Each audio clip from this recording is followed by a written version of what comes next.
To wait because it is an important decision to make, so I don't mind waiting.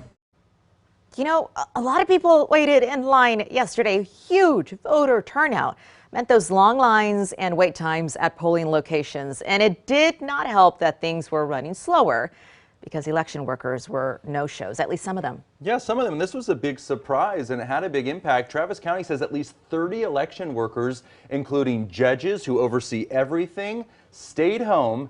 Their reason? Fears over the coronavirus. So what does this mean for November's election when even more voters are expected to go to the polls? Yeah. KXAN's Candy Rodriguez joins us this morning with that part of the story. Good morning, Candy. Tom and Sally, good morning. And the question is, are there concerns surrounding staffing shortages when it comes to November? The short answer, no. And speaking with Travis County Clerk Dana DeBeauvoir, she says she's not worried, and here's why. DeBeauvoir are usually the hardest. She says not everyone wants to consider themselves a Democrat or Republican.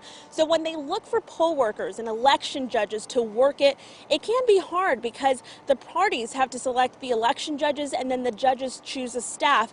That means independents are likely out.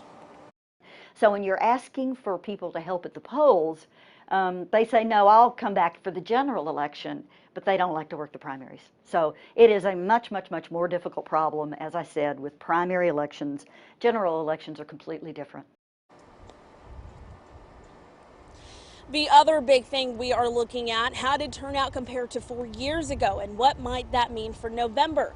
With more than 98% of the vote in, here's a look at how many people voted. 1.6 million Democrats and 1.8 million Republicans. That's more Democrats than the primary 4 years ago, but far fewer Republicans.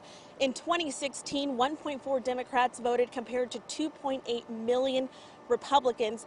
That means 1 million fewer Republicans voted in the primary this year. And record turnout is expected this fall, and polling has shown a tight race here.